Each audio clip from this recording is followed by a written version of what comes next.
Okay, so the seat cover on the side of the seat lifts off up. It's got these hooks that hold it in. This is where the connector goes to the seat adjuster. And there is a screw on the back side of it that has to be removed first. Alright, well, let's see if we can figure out what's wrong with this one. Is the recline function won't go back. It only goes forward, which I won't push because it just goes forward and gets stuck. The forward and back works fine. So we're going to have to chase that down. Hopefully the motor's not burned out. So I think we're going to see first if the problem is in the switch, since the motor's not turning at all and I can't hear it trying to work. So we're going to take these two screws off, take the switch out, and see if there's a way to check just that part, the function that's broken. Ended up popping off those in order to get it off, and those are just a straight pop off, so nothing to break there. Now we got to get in here and see what's going on in there, see if we can make it work inside that switch box.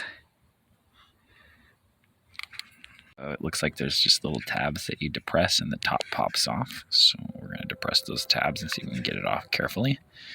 So actually what I ended up doing, and that works better, is instead of depressing the tabs, just getting the flathead screwdriver in between the switch and the cover there, kind of prying it up and then pulling it up very gently. Well, there were some little ball bearings in there, and I do not know where they were supposed to go, so we'll have to figure that out when we put it back on. But in here, the culprit is this top switch. It doesn't look like there's anything wrong with it, so we may have to just look at the inside of it and see if there's an issue.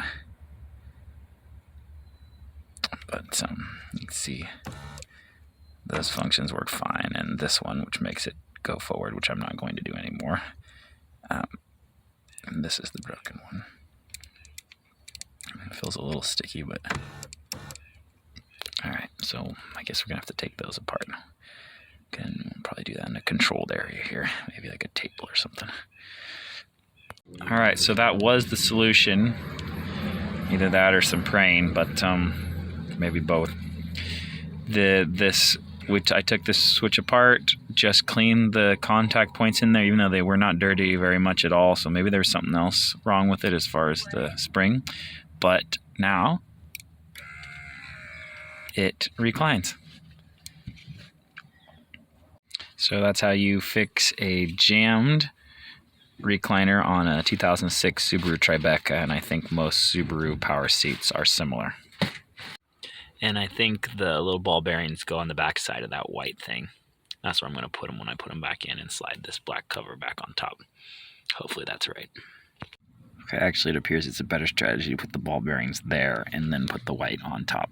I didn't do it correct that way the first time, and it messed up the mechanism, so it didn't really work. So now we'll try it this way. By the way, if you like this stuff and I found it helpful, please do subscribe. I'm trying to get to 1,000 subscribers so I can have some control over what ads are playing on my videos. One point that I didn't make clear as I was pulling this off, there's actually two things that are holding it on. One that needs to go up, okay, and one that's a green. This thing meaning the side of the seat cover that you need to pull off to access the panel. There's a green kind of push pin connector that goes into a hole right there. I think it is. I don't know where it is, but and that requires a push in. So the first thing when you're pulling out is to pop that out, and then you can lift up. And when you're putting back in, the first thing is to, you can see right there. And there's a little thing, and you set it onto that hook. Okay, and so it goes down, and then it's ready to pop in. So a little detail on taking the panel off the side of the seat to access the seat switch.